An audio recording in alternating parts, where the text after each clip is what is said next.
Bonjour, eh bien nous revoilà à Bourges et on ne peut pas se détacher de cette ville. On vous montre différents aspects, en particulier du commerce. Et puis vous savez, dans les marchands, il y a aussi des artistes. Et à Bourges, la musique tient une très grande place. Là, il y a une boutique Hugo Janer, luthier. C'est le seul luthier du département. Alors, excusez-moi, on ne peut pas le rater.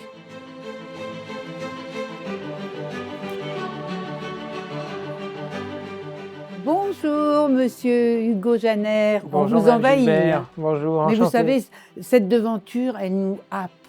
Elle nous dit, il faut entrer. Votre métier, luthier, et vous êtes le seul dans le département, alors vous pensez bien qu'on ne pouvait pas ne pas venir vous rendre visite. Vous êtes les bienvenus, je suis ravi de vous recevoir. Et de vous découvrir, et de découvrir le métier que vous faites qui, à mon avis, doit être très difficile. C'est un métier passionnant, un métier de passion. Il faut être rigoureux, mais c'est quelque chose qu'on choisit et puis on s'insère dans ce métier-là et on y passe tout notre temps parce qu'on aime ça tout simplement. Et vous savez, Hugo, quand on est dans votre magasin, atelier, eh bien, on n'ose pas marcher, on n'ose même pas faire de bruit, parce qu'on se dit que tout d'un coup, tous ces violons, tous ces instruments, ces violoncelles vont se mettre à jouer. C'est un peu la maison de poupée là, tout est fragile, mais effectivement les instruments sont pendus et lorsque les musiciens viennent jouer, ils vibrent tous. C'est pour ça qu'on les laisse là, pour qu'ils puissent profiter de leurs petits confrères qui viennent. Ah, c'est bien ça. Alors, expliquez-moi, comment on devient luthier? C'est pas un métier banal.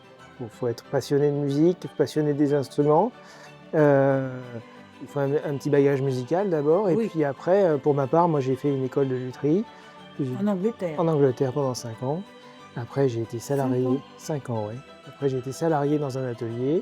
Et puis j'ai repris un atelier qui était là déjà à Bourges depuis plus de 40 ans. Voilà. Alors le métier de luthier, ça consiste en quoi? C'est pas les archers qui sont derrière vous. Alors, les archers, c'est un métier connexe. Le luthier, c'est celui qui fabrique, qui entretient les instruments à cordes.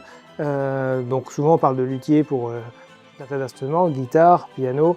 Mais c'est vrai que le luthier du quatuor, c'est celui qui s'intéresse aux instruments de la famille du violon. Violon, alto, violoncelle, contrebasse. Voilà. Ça, c'est ma spécificité à moi. Ouais. Et c'est ce qui permet d'avoir dans certaines mélodies les fameuses nappes de violon qui sont si belles. Tout à fait. Ouais. Alors là, vous avez je ne sais pas combien d'instruments, mais ça veut dire que vous avez pratiquement autant de clients. J'ai beaucoup de travail, oui, je m'ennuie pas, ouais, effectivement. Oui, ben tiens, on va voir un petit peu ce que c'est le travail. Vous allez nous faire une petite démonstration. Avec plaisir.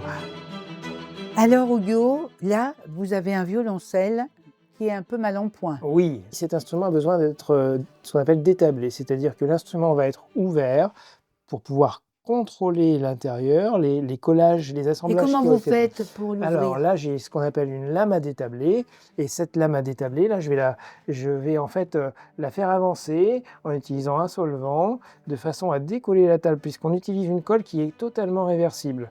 La colle que j'utilise, c'est une colle, ce qu'on appelle une colle d'eau, c'est la colle qu'utilisaient les ébénistes jusqu'à la fin de la guerre. Hein. C'est une colle qu'on trouve depuis l'Antiquité, et cette colle-là, elle a l'avantage d'être réversible, c'est-à-dire qu'on peut la décoller, et ça nous permet de pouvoir justement restaurer ces instruments.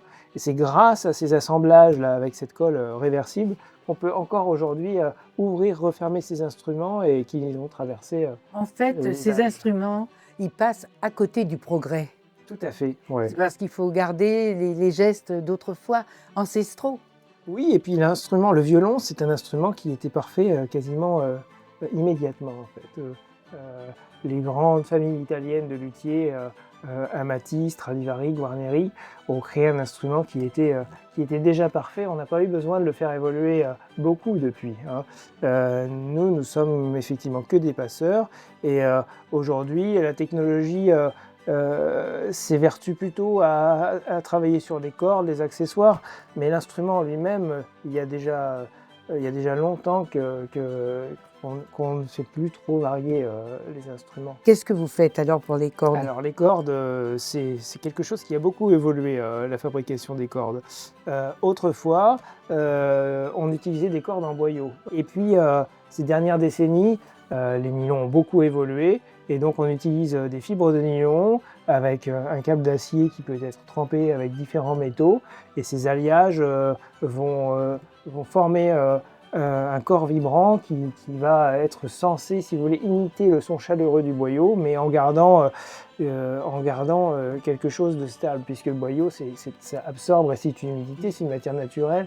Et donc le problème du boyau, c'est que c'était très fragile, Et ça se détend. très coûteux, et puis que ça se détendait, ça bougeait beaucoup. Voilà. Oui, oui. Aujourd'hui, on a des cordes en synthétique. Ouais. Mais alors, pour que ce soit bien accordé, moi, je ne sais pas comment vous faites. Alors ça doit... L'oreille, si vous voulez, c'est un petit peu comme le goût, hein, ça, Oui. ça s'apprend, ça se développe. On utilise d'abord un diapason pour s'accorder. Hein. On va faire sonner le diapason. Voilà, alors on entend le diapason qui résonne sur l'instrument. Donc là, nous avons la note de La.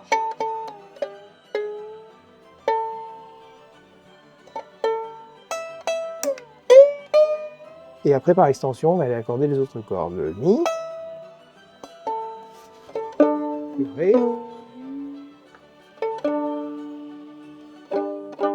Et le Sol. Alors dites-moi, ceux qui viennent vous voir, bon c'est pour des réparations, on a compris, est-ce qu'il y a d'autres choses, d'autres services que vous leur rendez? On fait réparation, on fait de l'estimation aussi. Hein. Il y a des familles, des musiciens qui viennent nous voir pour savoir un peu d'où provient leur instrument, quelle valeur il peut avoir.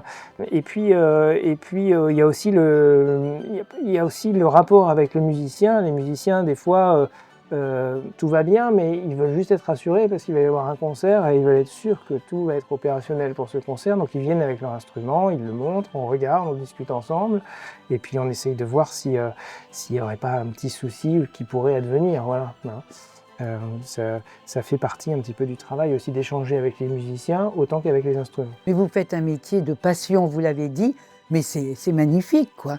C'est un métier, c'est votre vie. Oui, il n'y a pas de... Oui. C'est d'ailleurs difficile sur le plan familial parce qu'on pourrait y passer ces semaines, c'est toute l'année, on pourrait être ici tous les jours. C'est vraiment effectivement un métier passionnant, chaque jour est différent, tous les instruments sont différents, tous les musiciens et musiciennes sont différents, donc il faut savoir quand même se préserver aussi un peu de ça. Voilà. Oui. Le métier passion, ça peut des fois être un petit peu... Envahissant. En tout cas, c'était passionnant, Merci franchement. beaucoup.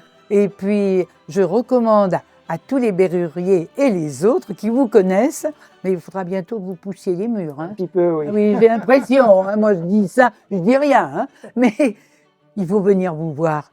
Merci. Et puis, vous pouvez confier votre instrument à Hugo. Merci pour votre visite et puis je vous dis à très bientôt. À très bientôt. Merci beaucoup. Au revoir, Marie-Julienne.